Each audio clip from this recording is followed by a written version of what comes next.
আসসালামু আলাইকুম। কি অবস্থা সবার? একটু টেকনিক্যাল সমস্যার জন্য একটু লেট হয়ে গেল। সো আপনারা সবাই ক্লাসে জয়েন করেন।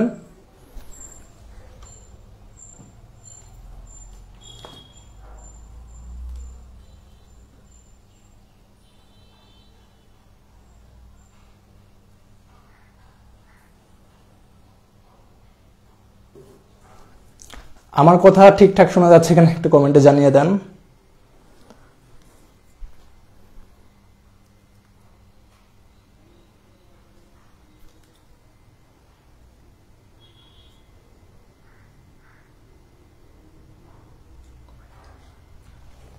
ওকে, চলেন আমরা ক্লাসটা শুরু করি। আপনারা তো জানেন আপনাদের পরীক্ষা হচ্ছে 9 তারিখ, আজকে হচ্ছে 7 তারিখ, তার মানে পরীক্ষা কালকের দিন মাঝখানে আছে। সো আপনাদের এই অল্প সময়ে আপনাদের কি কোন বিষয়গুলো একটু ভালোভাবে পড়তে হবে এই জিনিসটা চলেন আমরা একটু অ্যানালাইসিস করবো এই ক্লাসে।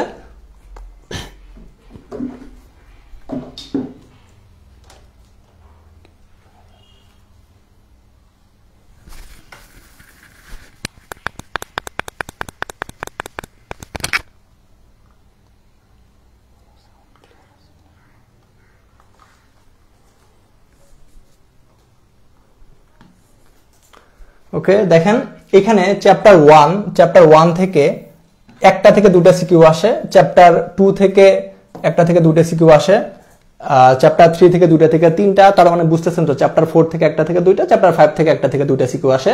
সো আপনার টোটাল 5টা সিকিউ অ্যান্সার করতে হচ্ছে। 5টা সিকিউ আপনি কোন চ্যাপ্টার থেকে অ্যান্সার করবেন এটা আপনার সিলেক্ট করতে হবে যে আপনি কোন চ্যাপ্টার থেকে অ্যান্সার করবেন।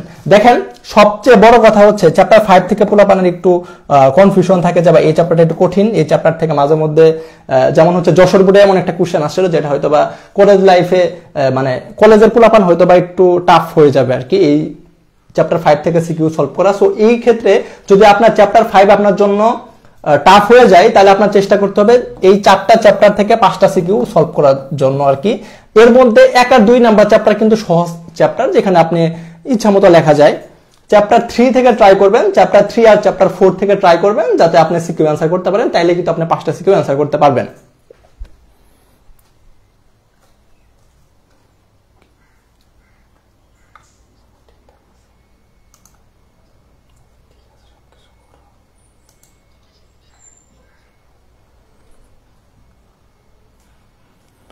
ওকে, তার মানে আপনি বুঝলেন যে চ্যাপ্টার মানে কোন চ্যাপ্টার থেকে কয়টা সিকিউ আসতেছে এটা একটু আমি জাস্ট আইডিয়া দেওয়ার ট্রাই করলাম। সো আপনার চেষ্টা থাকবে চ্যাপ্টার 1 2 থেকে অ্যান্সার করার, চ্যাপ্টার 3 থেকে অ্যান্সার করার, চ্যাপ্টার 4 ট্রাই করবেন, চ্যাপ্টার 5 পারলে তো হলো, না পারলে না। এখন কথা হচ্ছে চ্যাপ্টার ওয়াইজ কোন টপিকগুলা আমি আপনারা ভালোভাবে পড়বেন আর কি। দেখেন চ্যাপ্টার 1 এর এই যে টপিক, প্রত্যেকটা টপিক কিন্তু ভালোভাবে পড়তে হবে। দেখেন এখানে genetic engineering, robotics, nano technology, virtual reality সবগুলা টপিক, মানে কোনো না কোনো বুটে এই টপিকগুলা থেকে ঘুরায় ফিরে কিন্তু কোশ্চেন আসছে। সো আপনাদের চেষ্টা থাকবে এই টপিকগুলা ভালোভাবে পড়ার। আর আপনারা একটু কমেন্টে জানিয়ে দেন যে আপনাদের আইসিটি রিলেটেড কোন টপিকগুলো আপনাদের একটু রিভাইজ করা দরকার বা কোন টপিকগুলো আমার এখন পড়ানো দরকার। যদি আপনাদের কোনো টপিক থাকে সিলেক্টেড যে এই টপিকগুলো একটু ভাই একটু দেখাই দেন, তাহলে আপনারা কিন্তু কমেন্টে জানাতে পারেন। তাহলে আমি এই ক্লাসের ভিতরে আমি মানে ক্লাসের ভিতরেই কিন্তু আমি তাহলে সলভ করে দিব। দেখেন সো এই টপিকগুলো আপনারা ভালোভাবে পড়বেন। এখন চ্যাপ্টার 2 তে কিন্তু অনেক কিছু পড়ার মতো আছে। দেখেন এখানে আমি কিন্তু স্টার মার্ক দিয়ে দিছি যে কোন টপিকগুলো একটু আপনার খুবই ভালোভাবে পড়তে হবে, যে টপিকগুলো একদম বাদ দেওয়া যাবে না সেই টপিকগুলোর মধ্যে কি কি আছে। দেখেন যে simplex, half duplex, full duplex. আপনারা তো জানেন যে ডাটা ট্রান্সমিশনের 3টা মোড আছে। একটা হচ্ছে সিমপ্লেক্স, যে আপনি এক সাইড থেকে কমিউনিকেশন হচ্ছে সিমপ্লেক্স। হাফ ডুপ্লেক্স কি, যখন আপনি ধরেন ওয়াকি টকি, তার মানে কি কমিউনিকেশন হয় যখন ধরেন মানে আপনার এরকম তো দেখছেন আপনি অনেকগুলো অ্যাপও দেখছেন যেখানে আপনি কথা বলতেছেন, মানে ধরেন এরকম ওয়াকি টকিতে কি হয়, যখন আমি কথা বলি তখন কিন্তু বিড়াল কথা বলে না। একটা অ্যাপ ছিল মাঝখানে যে আপনি যা বলতেছেন বিড়াল রিপিট করতেছে, যখন আপনি বলতেছেন তখন বিড়াল চুপ, আবার যখন মানে বিষয়টা হচ্ছে আপনি কথা বলে ওই বলতে পারতেছে না, এরকম একটা সিচুয়েশন হচ্ছে হাফ ডুপ্লেক্স। আর ফুল ডুপ্লেক্স কি, যখন দুই সাইড থেকে কমিউনিকেশন হয়, যেমন মোবাইলে আমরা কথা বলি দুই সাইড থেকে কিন্তু কমিউনিকেশন হয়। এই টপিকটা ভালোভাবে পড়তে হবে। অ্যাসিনক্রোনাস, সিনক্রোনাস, এই দুটা টপিক এটা থেকে কিন্তু মাঝে মধ্যে কোশ্চেন আসে। এই দুটার মধ্যে পার্থক্য বলে বা এর একুরেসি কত, দক্ষতা কত, এর দক্ষতা কত, এই টপিকগুলো একটু ভালোভাবে পড়ে ফেলবেন। অপটিক্যাল ফাইবার সিকিউ এর জন্য সবচেয়ে ইম্পর্টেন্ট টপিক হচ্ছে অপটিক্যাল ফাইবার। এই টপিকটা থেকে কোশ্চেন আসবেই, তার যুক্ত তার বিহীনের মধ্যে অপটিক্যাল ফাইবার হচ্ছে সবচেয়ে বেশি ইম্পর্টেন্ট একটা টপিক, যে টপিক থেকে কোশ্চেন আসে। তারপর personal area network, local area network, metropolitan area network, wide area network, এই টপিকটা কিন্তু খুবই ইম্পর্টেন্ট একটা টপিক। আর এমসিকিউ এর জন্য ব্যান্ডউইথ, এই ব্যান্ডউইথের কোনো জুড়ি নাই, এই টপিক থেকে কোশ্চেন আসবেই। তারপর ওয়াইফাই, ওয়াইম্যাক্স, ব্লুটুথ, এগুলা কি বলে IEEE স্ট্যান্ডার্ড বলে দেয়, তারপর বলে যে এটা কোন টেকনোলজি বা এই টাইপের এমসিকিউ কিন্তু আসে। আর হচ্ছে প্রজন্ম 1G 2G 3G 4G 5G, এই টপিকটা একটু ভালো করবেন। আর সিকিউ এর জন্য তো বুঝতেছেন টপোলজি, এই চ্যাপ্টার সবচেয়ে ইম্পর্টেন্ট টপিক হচ্ছে টপোলজি। যদি এই চ্যাপ্টার থেকে একটা কোশ্চেন যদি স্ট্যান্ডার্ড কোশ্চেন হয়, টপোলজি থেকে আসবে। সো টপোলজিটা খুবই ভালোভাবে পড়বেন, অপটিক্যাল ফাইবার ভালোভাবে পড়বেন, আর বাকি যে 2 স্টার গুলো আছে এগুলো আপনি একটু ভালোভাবে পড়ে ফেলবেন, তাহলে এখান থেকেও আপনি সিকিউ অ্যান্সার করতে পারবেন আশা করি। সো আপনাদের কোনো কোশ্চেন থাকলে আপনারা কমেন্টে জানাতে পারেন।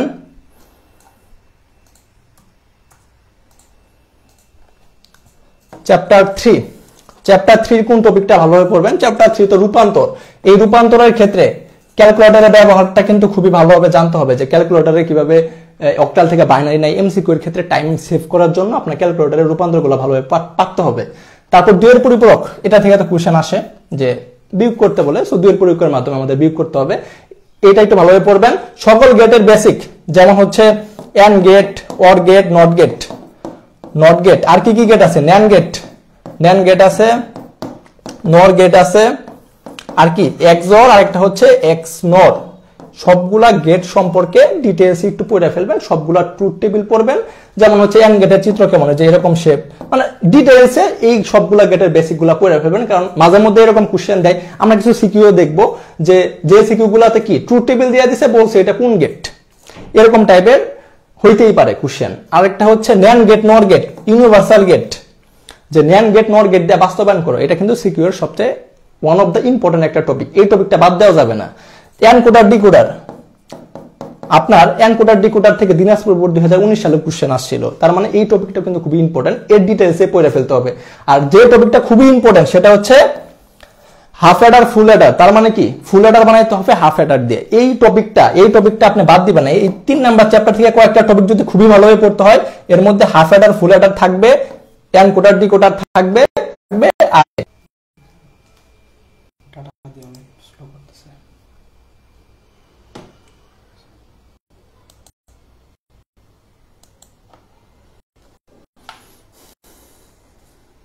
সো আপনারা এই টপিকগুলো খুবই ভালোভাবে পড়ে ফেলবেন। কাঠামো থেকে 4টা কাঠামো আছে, যেমন হচ্ছে ট্রি কাঠামো, তারপর আপনারা তো জানেন লিনিয়ার কাঠামো, হাইব্রিড কাঠামো।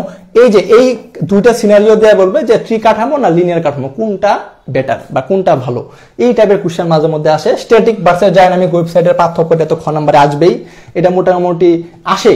এই টপিকটা ভালোভাবে পড়ে যান, 4-5টা অন্তত, মানে 3-4টা পয়েন্ট যাতে আপনি স্ট্যাটিক আর ডাইনামিকের মধ্যে পার্থক্য লিখতে পারেন, এটা একটু খেয়াল করেন। আরেকটা পাবলিশ করার 4টা ধাপ আছে, যে ওয়েবসাইট ডিজাইন করতে হবে, তারপরে কি করতে হবে, ডোমেইন নেম রেজিস্ট্রেশন করতে হবে, ডোমেইন নেম রেজিস্ট্রেশন করবেন, তারপরে হচ্ছে কি ওয়েবসাইটটা সার্ভারে হোস্ট করতে হবে। 4 নাম্বার হচ্ছে সার্চ ইঞ্জিনে যুক্ত করতে হবে। এই 4টা পয়েন্ট, এই ওয়েবসাইট পাবলিশ করার 4টা ধাপ, এটা মাঝে মধ্যে কোশ্চেন আসে। সো এই টপিকগুলো ভালো পড়ে ফেলবেন। আর চ্যাপ্টার 5 এর জন্য হচ্ছে বেশ কিছু, মানে ধরেন অ্যালগরিদম, ফ্লোচার্ট, সি প্রোগ্রাম, 3টাই পড়তে হবে। বিশেষ করে সবচেয়ে বেশি ইম্পর্টেন্ট টপিক হচ্ছে ধারা।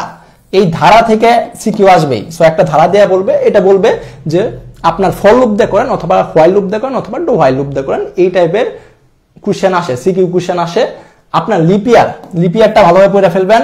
3টা সংখ্যার মধ্যে ছোট বড় সংখ্যা নির্ণয়, এটা ভালোভাবে পড়ে ফেলবেন। আরেকটা জিনিস পড়তে হবে আপনার, সেটা হচ্ছে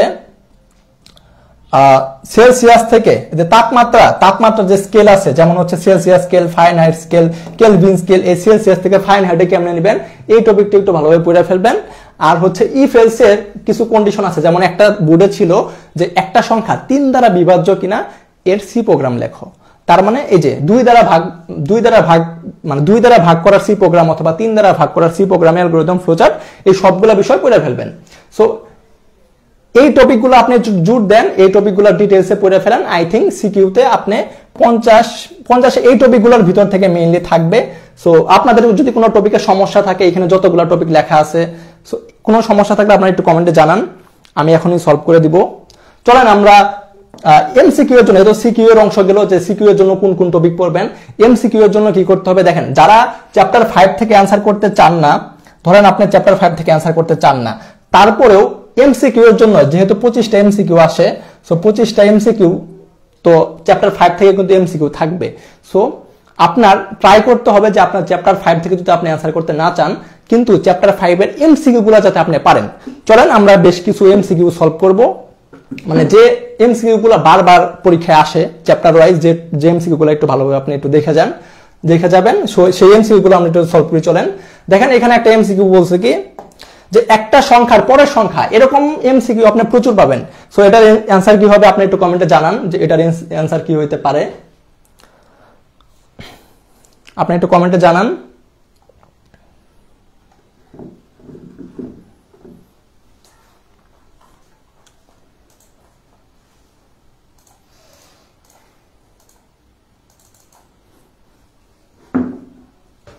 এই টাইপের এমসিকিউ কিন্তু পরীক্ষা আসবে যে একটা সংখ্যার পরের সংখ্যাটা বের করতে বলবে। সো এই টাইপের এমসিকিউ আপনি চাইলে কি করবেন, এই এমসিকিউ গুলো আপনি ক্যালকুলেটরে করা ট্রাই করবেন। সো ক্যালকুলেটরে কি করবেন, যেহেতু এই সংখ্যাটা হচ্ছে হেক্সাডেসিমেলে থাকলে এই সংখ্যাটা আপনি হেক্সাডেসিমেলে নিয়ে নেবেন, এরপরের সংখ্যা বলছে তার মানে হেক্সাডেসিমেলে নেওয়ার পর +1 করে ফেলবেন, তাইলে আপনি ক্যালকুলেটরে মান পেয়ে যাবেন। এটা একটা মেথড হইতে পারে। আরেকটা মেথড কি হইতে পারে, ধরেন হেক্সাডেসিমেলে আমরা তো জানি অঙ্কগুলা কি হয়, অঙ্কগুলা প্রথমে হবে 0, তারপরে 1, তারপরে 2, এইভাবে কি 9 পর্যন্ত যাবে, তারপরে A B C D E F, এটাই হচ্ছে হেক্সাডেসিমেলের অঙ্কগুলা।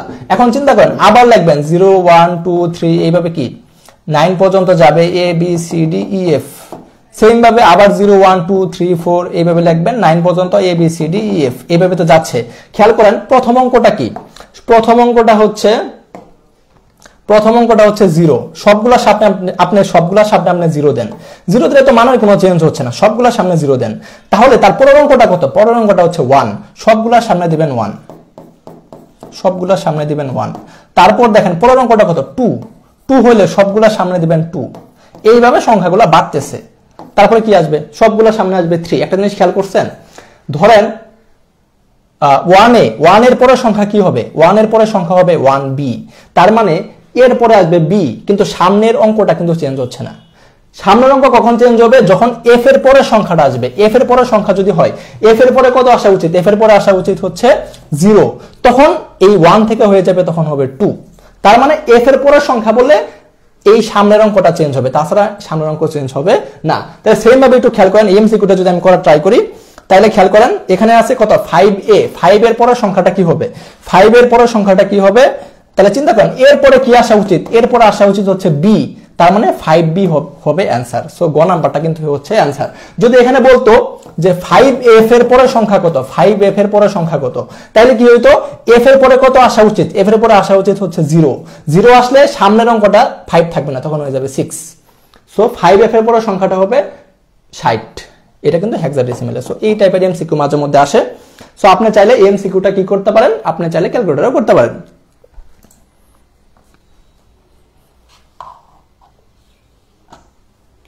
ওকে, চলেন আমরা পরের এমসিকিউতে যাই। দেখেন এমসিকিউতে কি বলছে, এই টাইপের এমসিকিউ পরীক্ষা আসে, গত বছর ঢাকা বোর্ড 2023 সালের কোশ্চেন। এটা কি বলছে, 10টা কম্পিউটারকে ম্যাশ টপোলজি আওতায় আনতে কতগুলো তার প্রয়োজন। সো এই টাইপের এমসিকিউ আসে। সো এটার অ্যান্সার কি হইতে পারে একটু কমেন্টে জানিয়ে দেন। সো এই টাইপের এমসিকিউ কিন্তু পরীক্ষা আসবে। মনে রাখবেন যদি n সংখ্যক কম্পিউটার থাকে, n সংখ্যক কম্পিউটার থাকলে আপনার তার লাগবে হচ্ছে